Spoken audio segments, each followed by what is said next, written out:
One last time, I have to see this ground. It's beautiful now, as if nothing had happened here. Soon they will tear down the main house, and then nothing will be left. Nothing.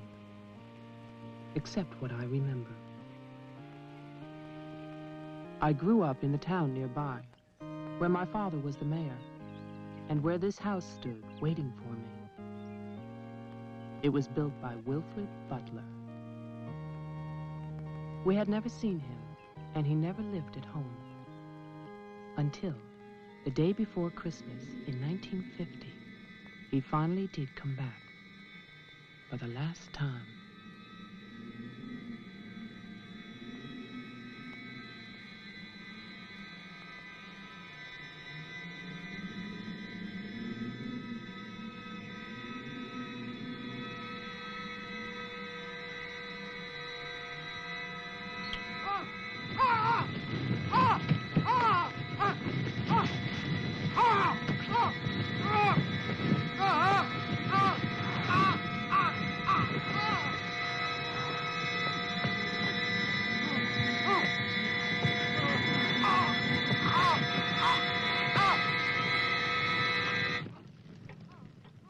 All of us believed that his death was an accident. No one knew that another person had come to Butler House that Christmas.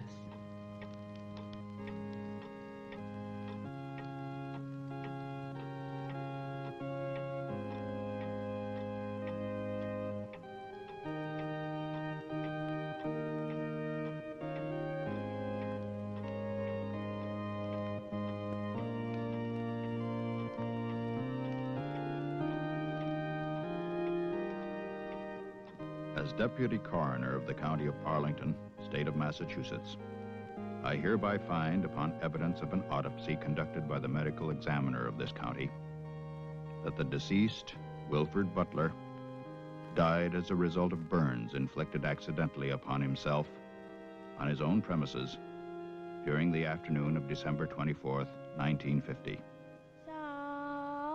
No further inquiry shall be held over the body of the deceased, and this inquest is officially closed. All is calm, all is bright, round yon virgin mother and child.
After the coroner's inquest, on New Year's Day, they buried Wilfred Butler.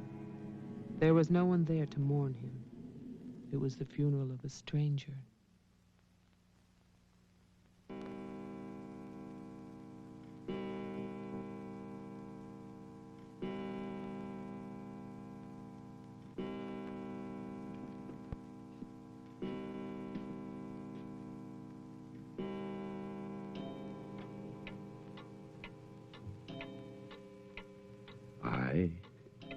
Wilfred Butler, being of sound mind and body, at least what the world considers sound, do hereby leave my house and its grounds and all personal effects within that house to my only surviving relation, my grandson, Geoffrey Butler. And I solemnly charge him with one duty. Let him leave the house as I left it, standing untouched to remind the world of its inhumanity and cruelty. For 20 years, that house lay empty, exactly as Wilfred left it. And then, last year, rumors began that it was finally being sold. The newspaper story traveled through the county to a state hospital for the criminally insane.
The man who came to sell the house had never seen it.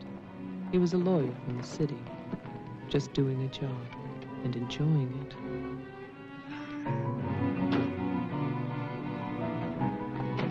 Stop and look serious, please.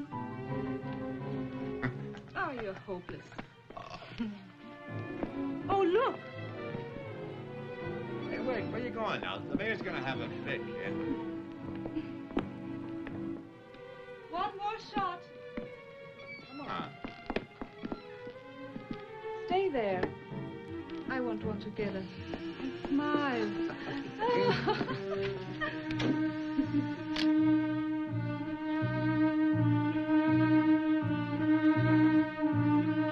For all the news as it happens, stay tuned to WLIX, your voice of the Northeast. This is Roger Fowler with local stories. First, today's headlines. A warehouse fire still rages in Elizabeth. Police suspect arson. That escaped inmate at Margaretville State Hospital still at large, still hunted by state police. And over in Roxbury, the city passes a controversial housing code.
Well, didn't I tell you? It's beautiful. Can we see the rest of it? Honey, that was it. I think the mayor's waiting for me. My love is such an important man. Right. Laura always says that. Darling, What? Don't be long. Honey, if you get bored, just look at the view. Sooner or later, that viaduct's gonna take us back home.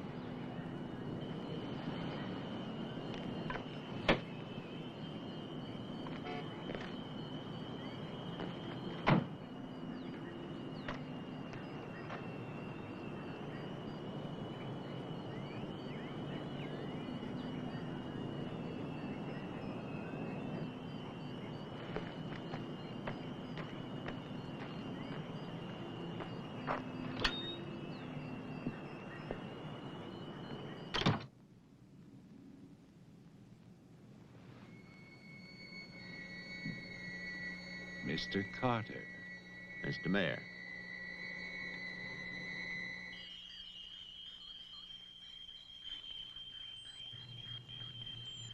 Let me introduce you. This is Charlie Toman, who publishes our weekly newspaper, The Patriot. Mr. Tolman.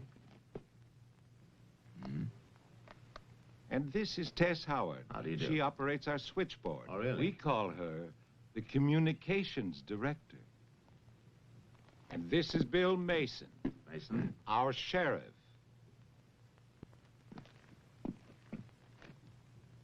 Won't you sit there, Mr. Carter, at the head of the table? Thank you. I didn't expect to meet you all together. It's quite a reception.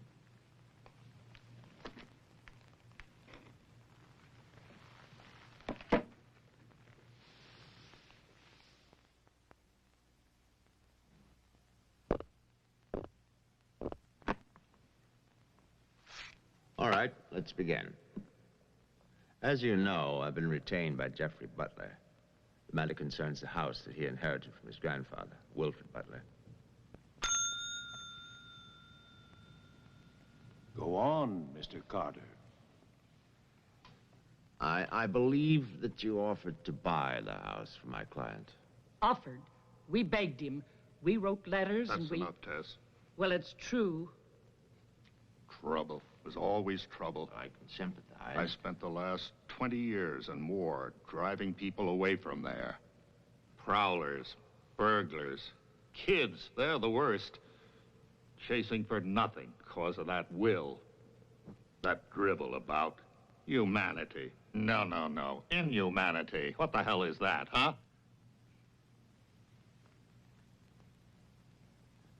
Yes, well, he was a bitter man. Hate. It must have been very hard. It must have been hate.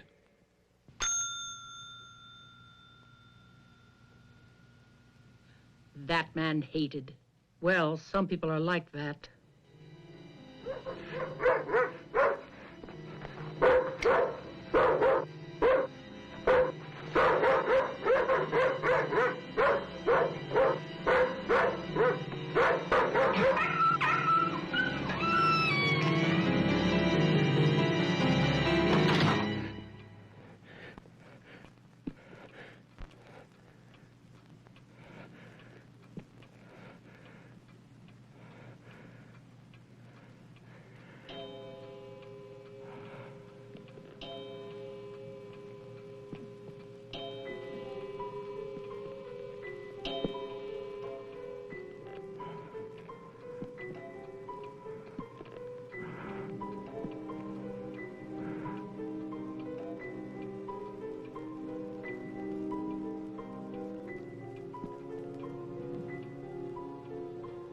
The question is, well, do you still want the house?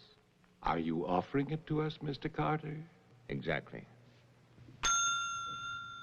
Why now? Well, that's Mr. Butler's business, isn't it? You know we're not rich. Most of us came here during the Depression. But we love this town. It's our home.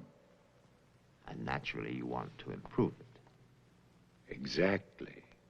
My client understands that, and he fully sympathizes, and he's willing to sacrifice the house for $50,000 in cash by noon tomorrow.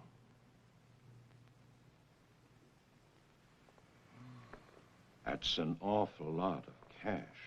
It's also an awfully good bargain. You could go to Wilton. You could go now to the bank. Am I clearly understood? All that cash. Perfect. I'll wait for your answer till tomorrow. You're spending the night here? Yes. May I ask where? At the Butler House.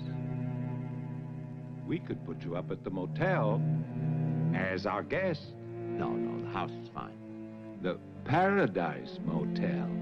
That's very kind of you, but I'm meeting Mr. Butler about some personal items. You'll want a phone. I can reconnect the line. Don't trouble, please. No trouble. You'll need a phone. Don't want to be stuck out there. Mm-hmm. Well, you've convinced me. Thank you. By the way, have you known Mr. Butler a long time? No, I've never met him. He called me and asked me if I'd handle this for him. I said yes. He had the key delivered to my office. Mr. Mayor, Sheriff, Mr. Tolman, Miss Howard, see you all tomorrow. In fact, I'm looking forward to it.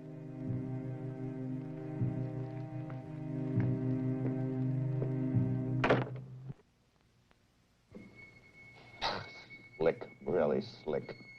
He's a big lawyer, Bill. You've got to expect that. Don't tell me about lawyers. Oh, you see the way he looked at us? You see his clothes? He's doing his job.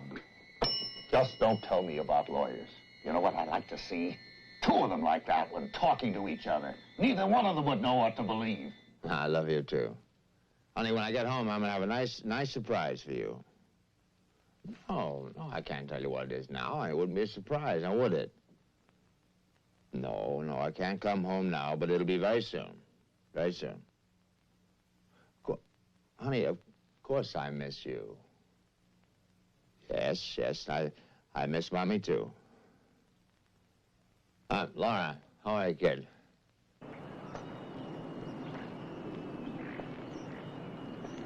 So I'll call tomorrow. No, I want to call. I want to talk to Jenny. Yeah, well, as a matter of fact, I'm having a fine time. Well, same to you, darling. What do you mean, hostile?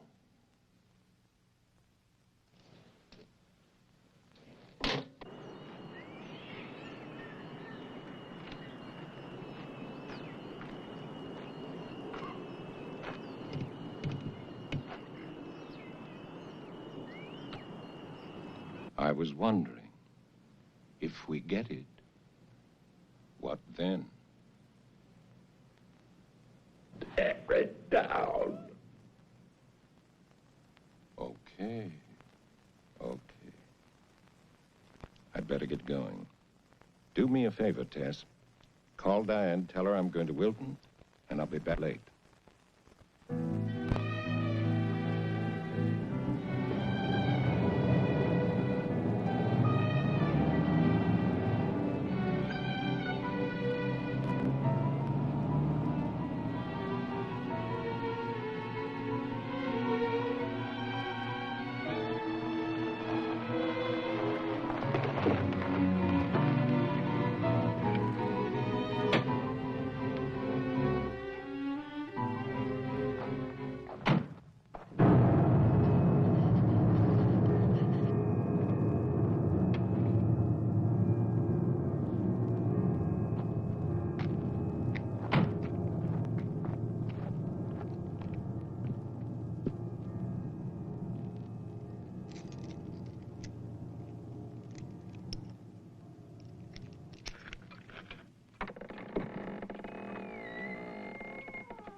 It's fantastic, isn't it?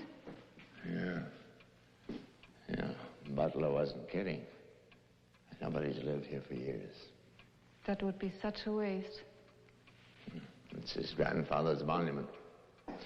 You know, The caretaker who keeps this place just the way he left it. What kind of monument is this? Well, that's the trouble. Nobody remembers anymore. That's what usually happens in America. I remember this. And he walks with me, and he talks with me, and he tells me I'm his own. And he walks with me, and he talks with me, and he tells me I am his own, and the joy he shares as we tarry there. You're not serious. I used to hear that at funerals. At funerals? Yes. I was a kid in Chipley, Georgia. There's also a Chipley, Florida. But they have both been subsequently eradicated from the map. None other has ever known.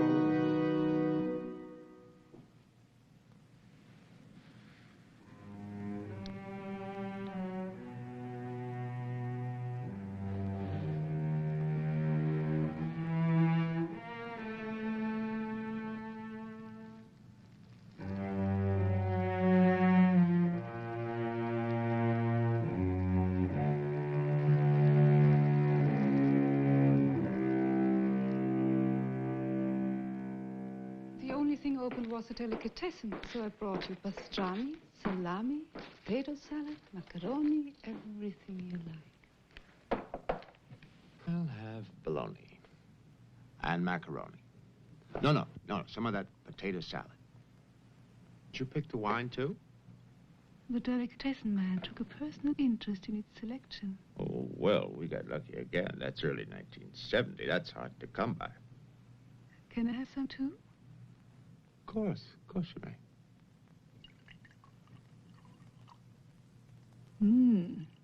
Thank you.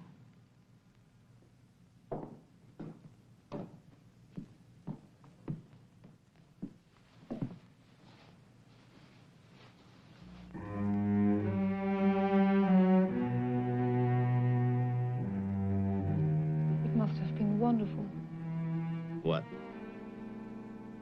The people who lived here. They must have had a wonderful life. Well, I hope they did. Wilfred Butler must have believed in something. Look at that stone fireplace, parquet floor, the mahogany, this table. And you probably think this place is made of wood, right? Well... Wrong. You know what his grandson told me? Underneath that wood, there's 2 feet of stone. The foundation is 8 bricks wide. Now, someday they're going to come in here and they're going to tear this place down and they're going to build little tract houses all over this property on quarter-acre and half-acre lots. And that bulldozer's going to come up that hill toward this house.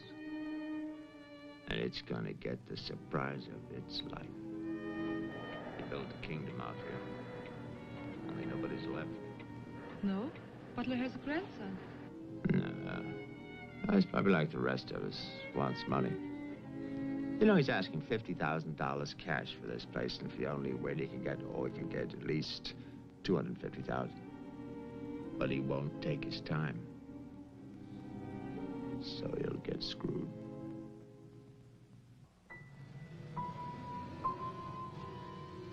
Do you want to go upstairs now? Soon. You know, one of the great pleasures in life is the pleasure of anticipating pleasure. Isn't it? We are very close now, aren't we? Sure, honey. Very close.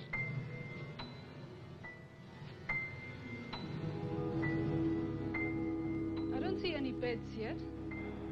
Well, keep looking, honey. Butler said the place was furnished.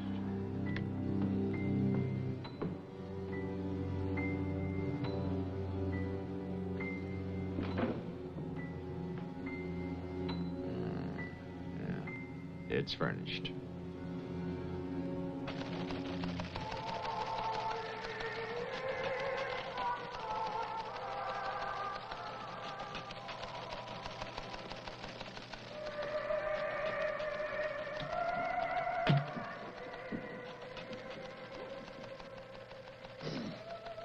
Anything doing? No, sir. But look at this. More football, huh? Look how they smeared that quarterback. Look at his arm. Got no time now. Otes. How about that telephone up at the Butler house? Is it working? Well, try it now. I'll wait.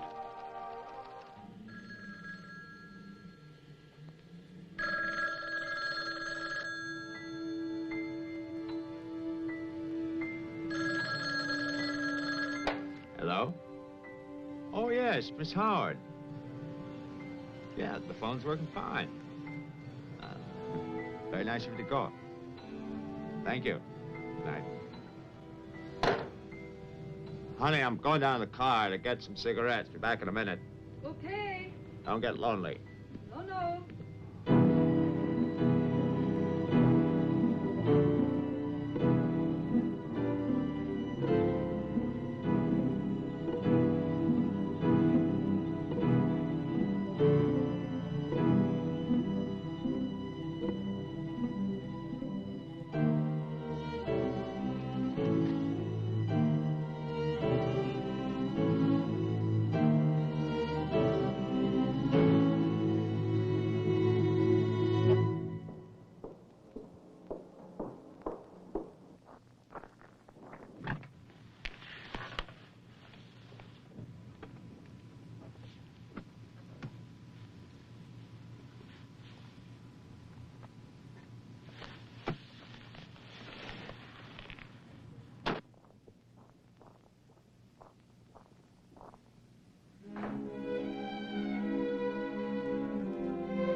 Did you get your cigarettes? Yes, I did.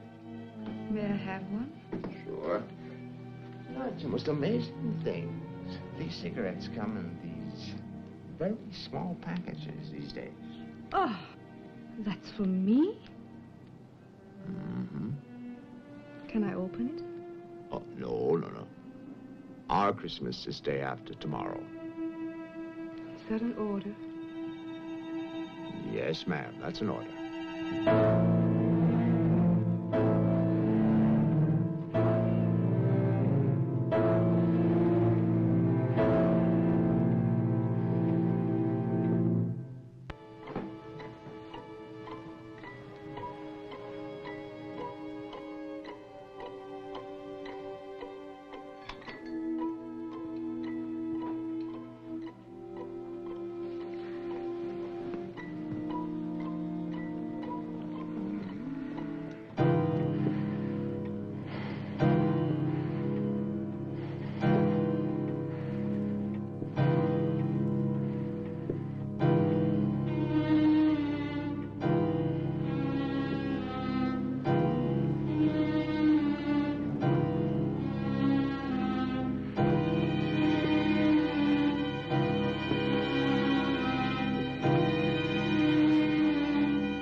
Bill, someone's calling from Butler House.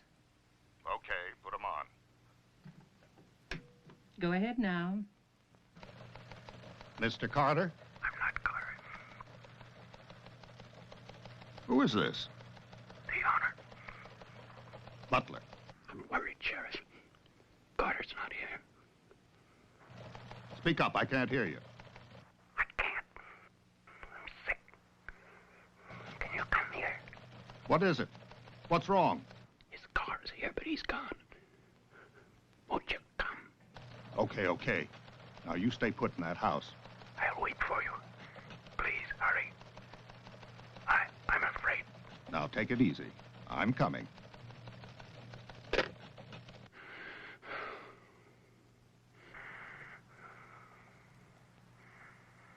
Mr. Butler, are you done? I've come back. What's that? Tess, I want to see you again. Hello? Who is this? You know me, Tess. It's Mary Ann. Tell the mayor. Tell them all. I'm waiting in my father's house. Tess, it's so lonesome here. Don't be long. Hello? Hello? Hello?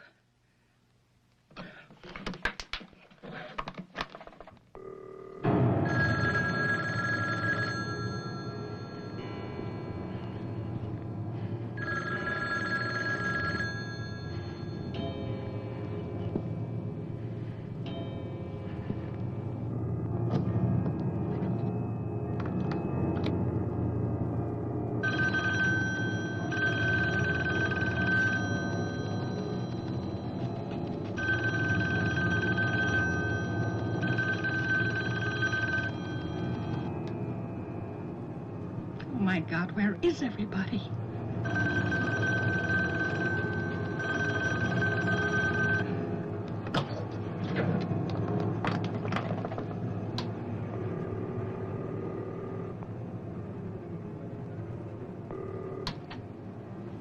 Hello? Oh, Maggie, thank goodness. What is it, Tess? Something's come up.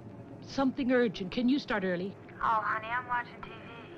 Maggie Daly, you get yourself over here. What is it? Just get moving, Maggie. Just please hurry.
Come in.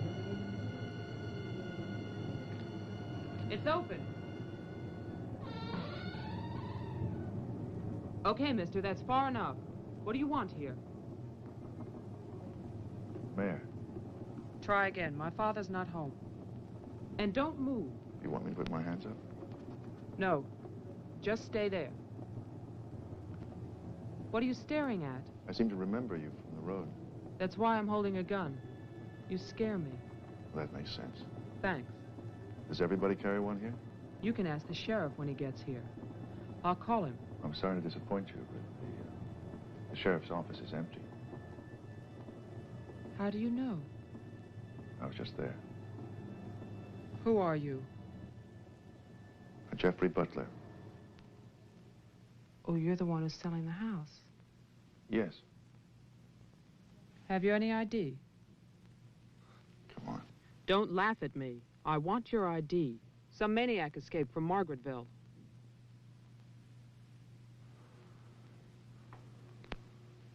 Okay.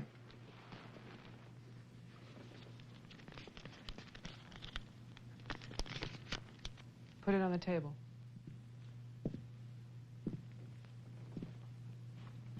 Now go back.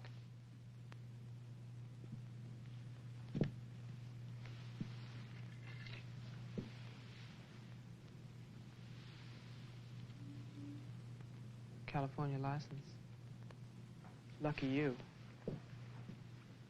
Would you like to see my maniac card from the asylum? They give you one when you escape. There's a big scarlet M on it so people won't get confused. Okay. Look, I'm sorry about the gun. My father's in Wilton getting your money. All I want to do is to get into my house. The sheriff's deputy might have a key. He's about the only one I know of. Well, where's he? You go down the road about 1.5 miles till you come to a white house with a white fence, and then you can't miss it. Thanks. That's okay. Merry Christmas. Same to you.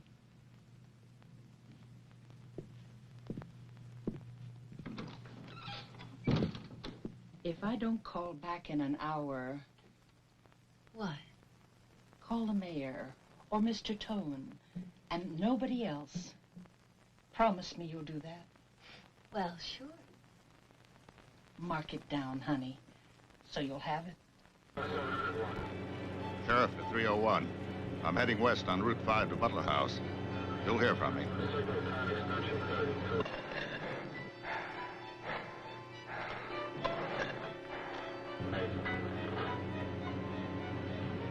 What the hell? What's that light out there?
Hi.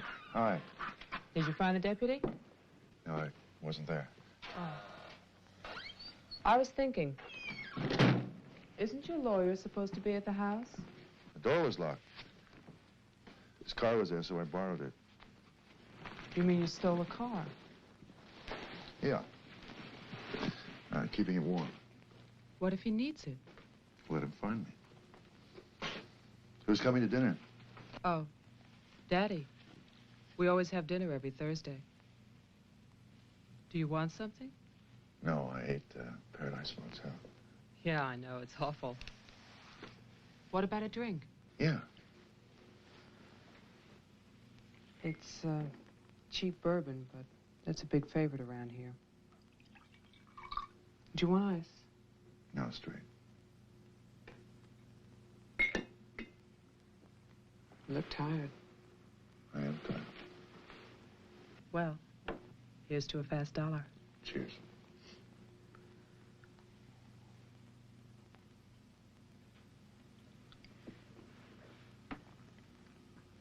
Why did you decide to sell the house? Needed the cash. After all these years? I need it now. Huh. What's it like on the inside? You know, I've never seen the inside. When I was a child, my father told me to stay away from it, for something terrible might happen. Sort of like a haunted house. I haven't seen it either. You're going to sell it? You've never seen it? Yeah. I don't know. It's too bad. It's about the only place to see around here. Oh, I forgot. Someone keeps calling with a message for my father. She says that she's waiting at your house, in the reception room. What woman is waiting in my house in the reception room? Oh, I don't know. It's not a voice that I know. I better go out there. Can I come too? What for? I'm pushy. I suppose you'll be going back to California soon. California? You said you lived there, remember?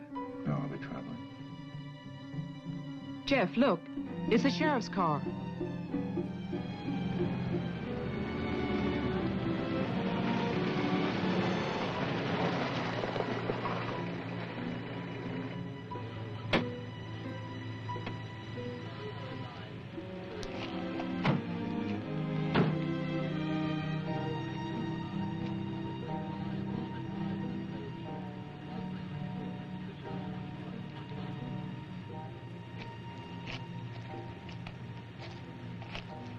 There's a light.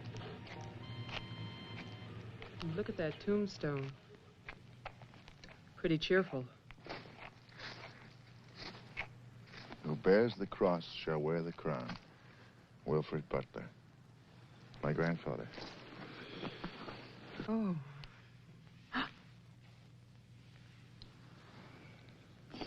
Someone left their sunglasses in the snow. They're the sheriff's. My lawyer's missing. So is the sheriff. You get strange phone calls. And now someone's fascinated by my grandfather's grave. Let's get out of here. You still want to go to my house? Yes. But I don't want to go alone. Listen. I'm not nervous. Well, of course you're not. Oh, it's the cold. I'm shaking from it. Let's get out of here. Okay. We'll get help in town. It's 10 minutes drive.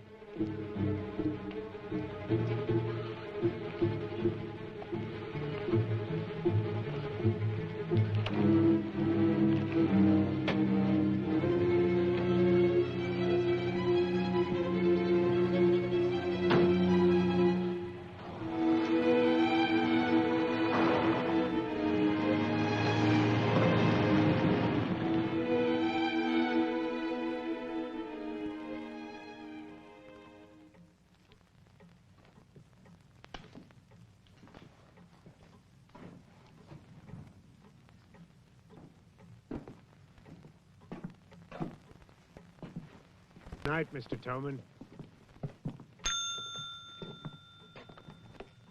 Have a nice holiday.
Deputy's not here, but Toman is. Who's Toman? Come on, you'll see.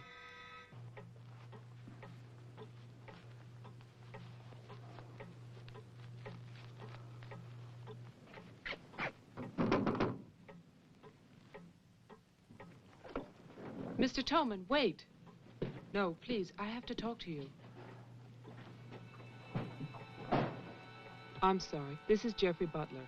He's the one who's selling the house. He can't get inside the place. And my father's gone to Wilton. So we wondered...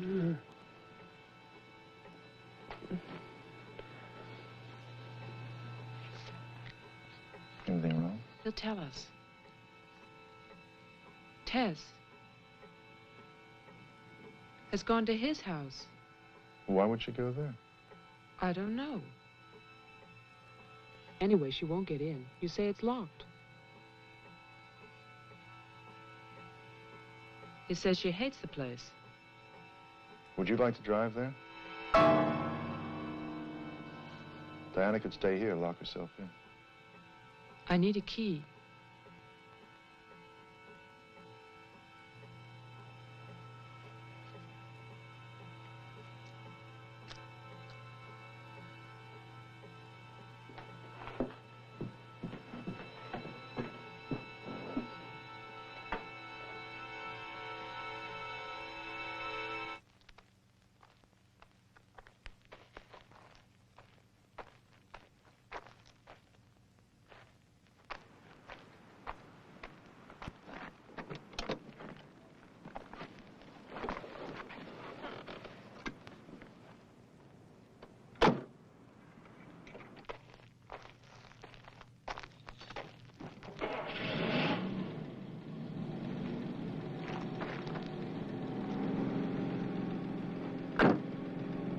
Oh, man, this isn't my house.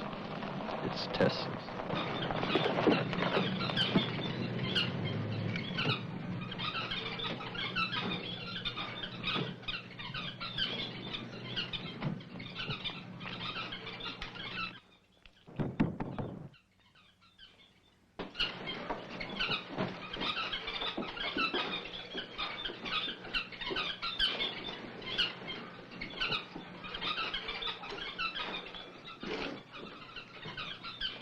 Well, Tess isn't here. Are you satisfied? She must have gone to my place. Well, why wouldn't she go there? She hates it. Maybe she went to see the woman who's there. Someone called the mayor's house before. Said she'd be waiting.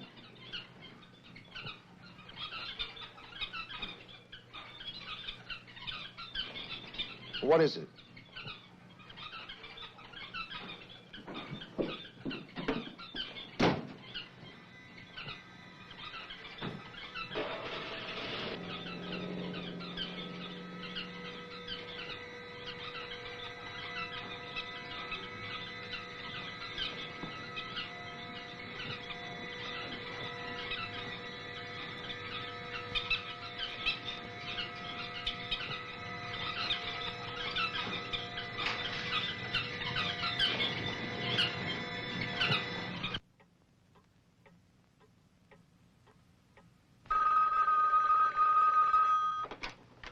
Hello, Jeff?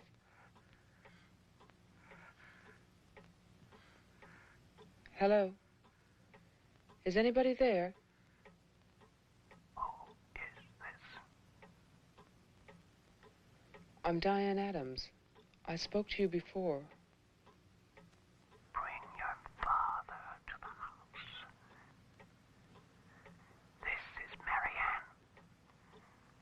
Tell him I have the diary. I'm waiting. Who are you? He'll know. Christmas Eve, 1935. Hello? Hello?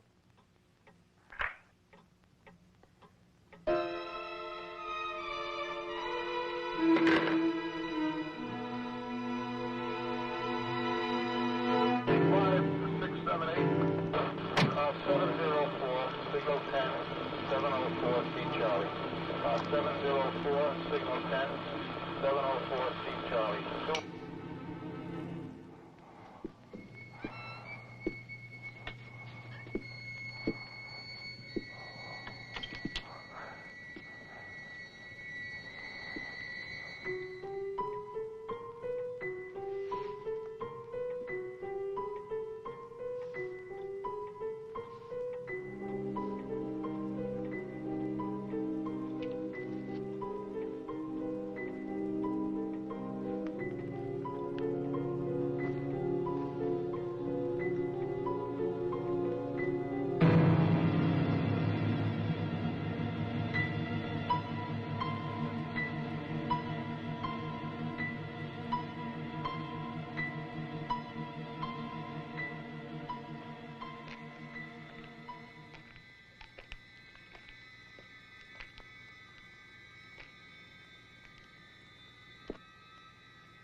Sheriff, I saw your car.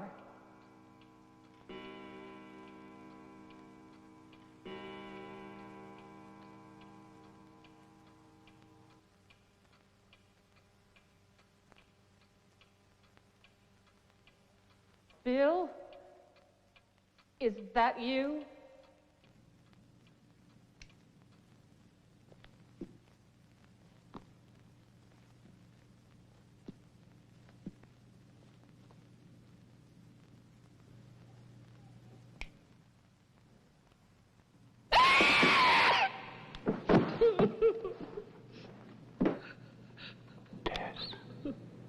You can't see me, but I can see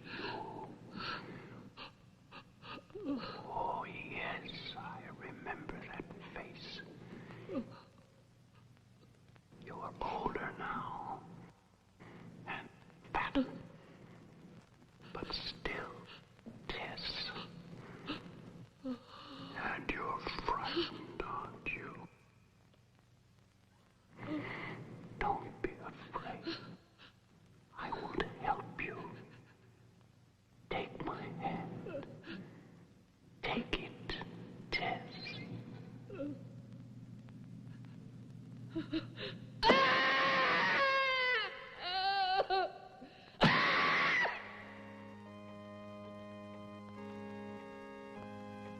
The person on the telephone said 1935, Christmas Eve. But that's not the beginning. In 1927, Butler House was restored by Wilfred Butler. After that, I find social notes, parties, nothing special.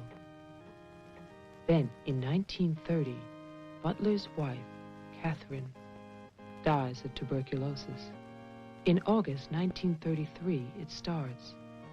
Wilfred Butler's daughter is cruelly attacked and raped. Her name is Mary Ann, the same name as the caller who left those messages tonight. She's 15 then. On May 2nd, 1934, Mary Ann Butler gives birth to a son, Jeffrey Butler. Jeff. Early in 1935, Butler House is turned over to a Dr. Robinson as an asylum for mental patients. And then Butler goes on to say that he has committed his own daughter. Mary Ann will live at the asylum. There's no end to this story. It's been carefully cut out of all the papers. Why would Toman do that?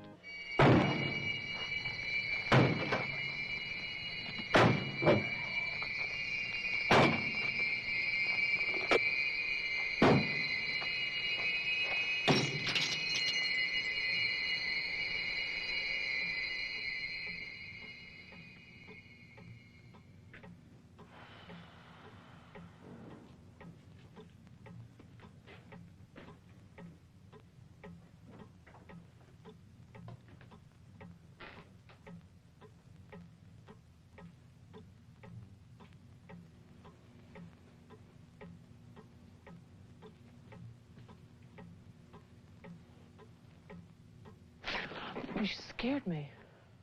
Oh, what happened? What happened is, Tess has 40 bird cages. Toman is hysterical.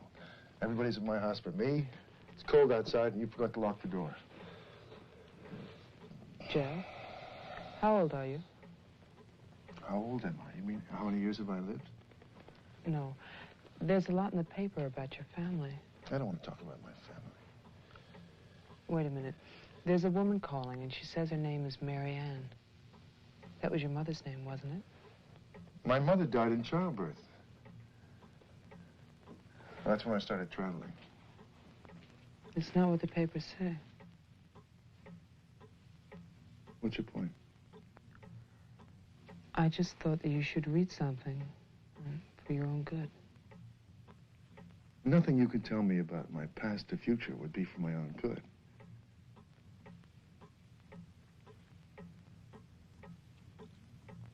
Where is the paper? It's on the table.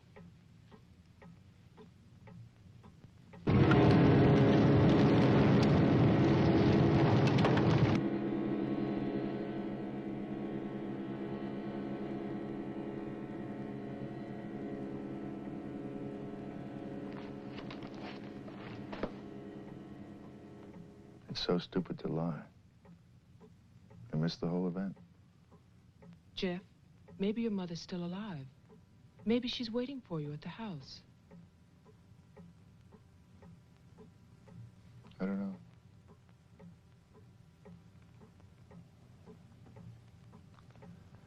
Come on.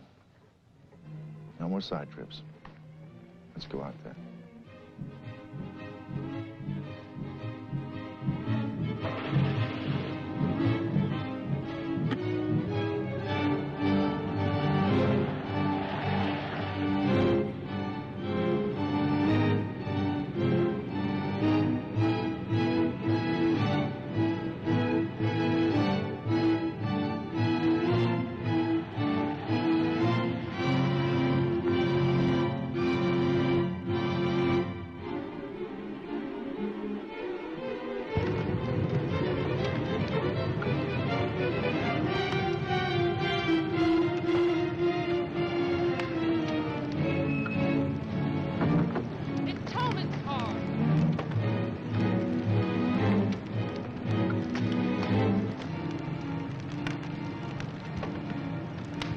It's empty.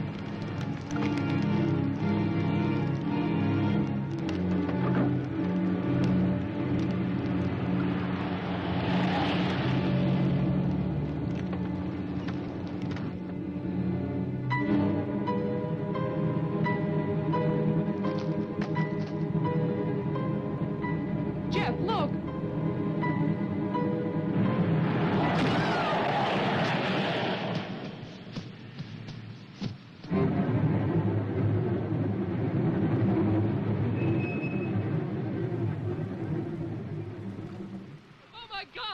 Stay back! It's Toman! Stay back!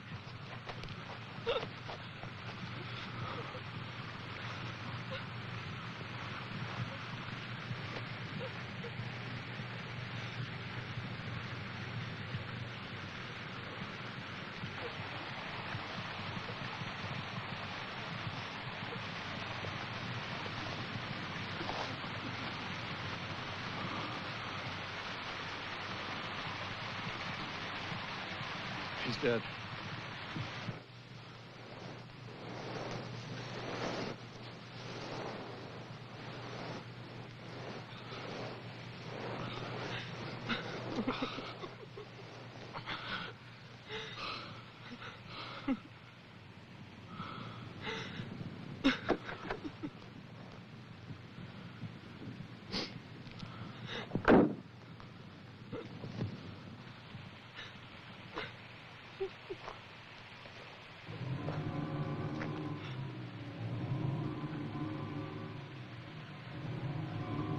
His hands. Somebody cut off his hands. You killed him. You killed Toman. He's asking for help. You killed him. Get in the car.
Butler House. The keys. He took them.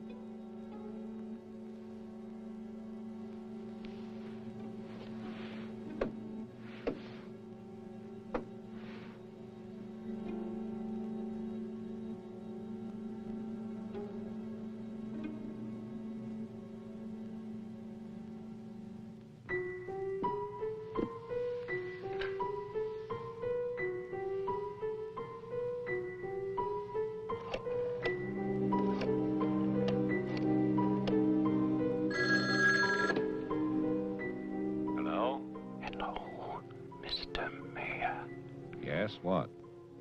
This is Marianne Butler. I'm calling from my house. Won't you come over here, Mr. Mayor? We're having a reunion. Everyone's here, even your daughter.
I write this knowing that no one shall ever see it. Not my beloved daughter, or even my grandson, Jeffrey. I write for myself in the hope of forgiveness, if that is still possible. And I write for you, Marianne, whose youth and innocence I have destroyed. By 1935, the doctors had treated my daughter for a year. I had believed they could cure her. The child, Jeffrey, was taken from us and sent to California. I turned my house into an asylum. I brought doctors to live there. I welcomed other patients. Useless. All of it.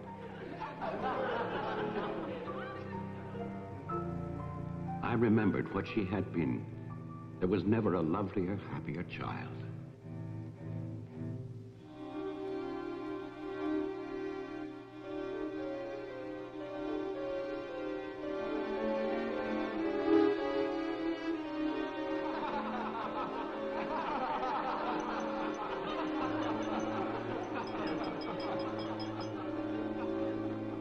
Ladies and gentlemen, quiet, please. I propose a toast. Doctor, please. By Christmas of the first year, I knew that I must act, not for myself, but for my helpless child. Led him to create this institution. Our friend... I had no plan. All I knew was that I must take her from these men with their promises, their lies. Shall we?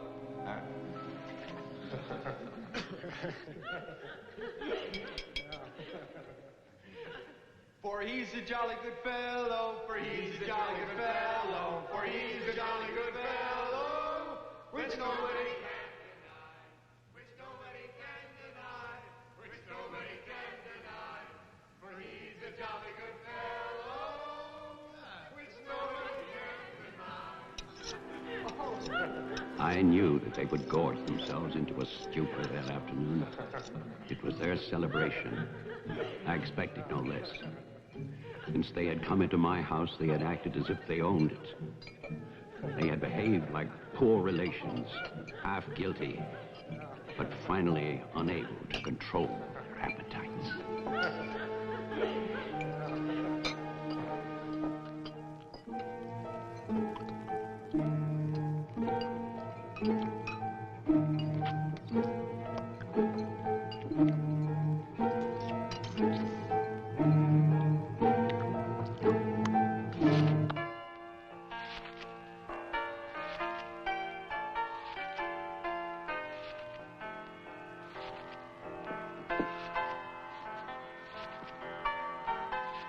After dinner, they danced and drank as they usually did. All the time, Robinson would smile and reassure me. They expected me to believe, because I had no choice. Wilfred, trust me. He really believed Marianne would be well. He saw a light. There is a light at the end of a long tunnel. Believe me. There is a light at the end of a long tunnel.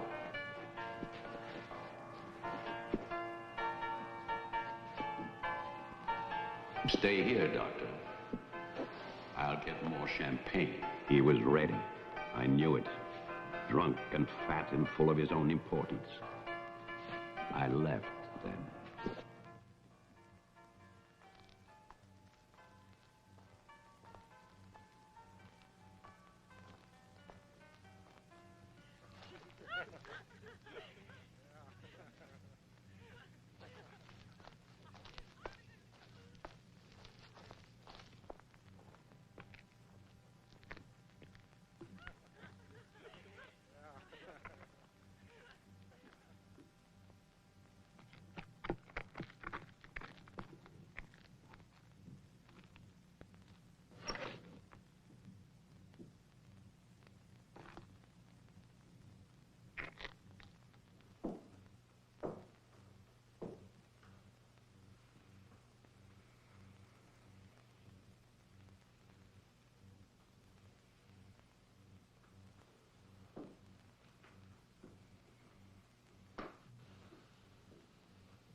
My cruelty to Marianne was inhuman.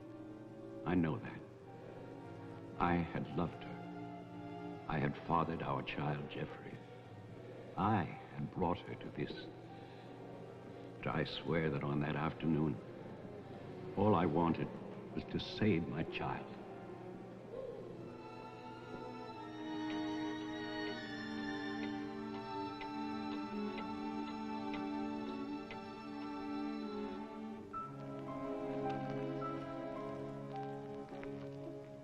My hope was to get her away from that house. But also, I wanted to set free those other wretches who had so long been abused by the doctors.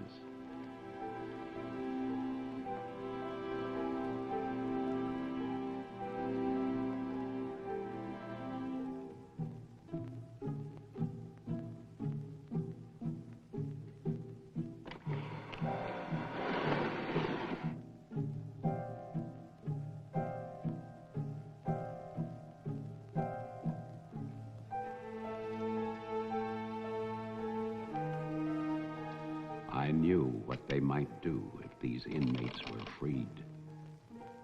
And this is my guilt. I knew, and still I freed them.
After the inmates started for the house, I went to get our car to take Marianne away.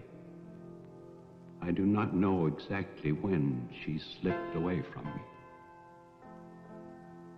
I assume that when they saw her in the dining room, the inmates believed her to be part of that household which they hated. And so, they killed her. Later, there was a celebration. And then most of the inmates fled. I don't know where. But I shall never forget what they did to my child. Since that Christmas, I have lived in prisons and asylums. Lived anonymously, as an animal. I have wandered in bitterness until all seasons have become as one. And that is a season of vengeance.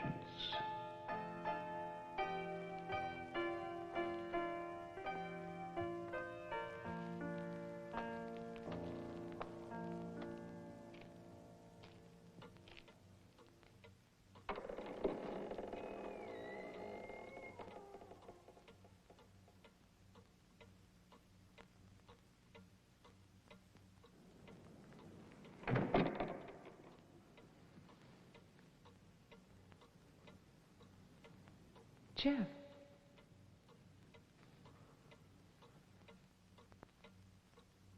Jeff? Wilfred Butler is still alive. This is still his house. Your grandfather died in 1950. He was burned to death in this house. My grandfather poured gasoline over a squatter he found here. The town wanted to believe he was dead. They still do.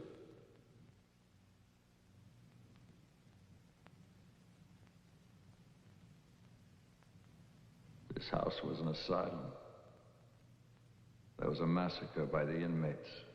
Tess, Tolman, the sheriff. Your father. No. All inmates. They killed my mother in this room.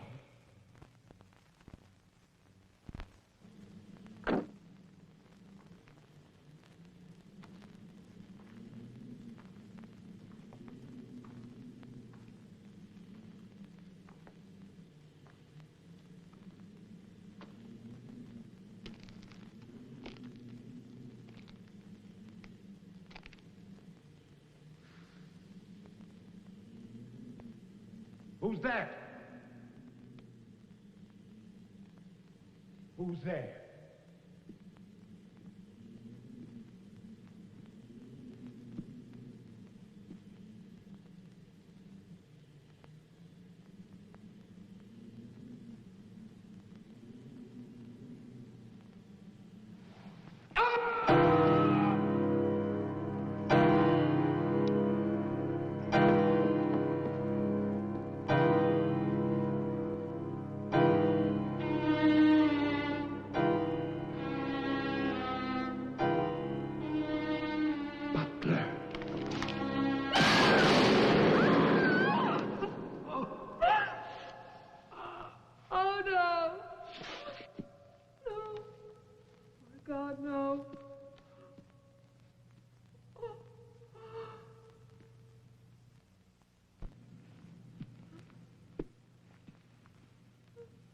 Daddy?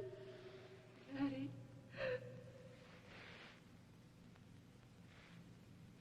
Diane? Jeff? Jeff? No. No. Jeff, why? Why? Marianne.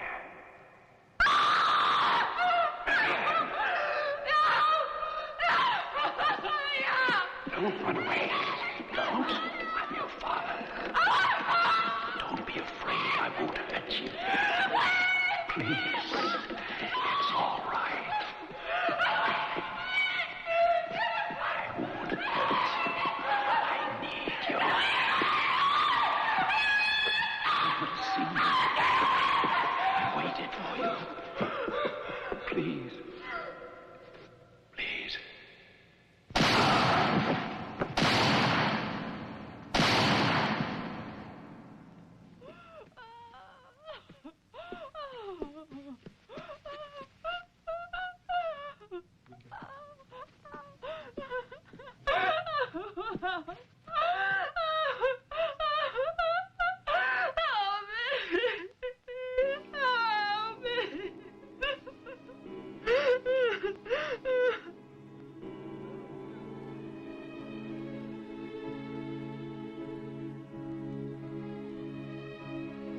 I spent that night weeping.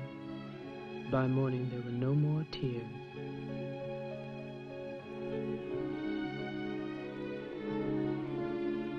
I know that my father and Jeffrey both thought they were shooting at killers, but they were simply the last victims in that house of victims.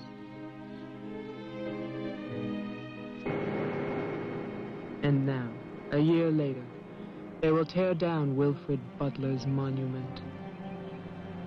But they can never destroy my memories of what happened here.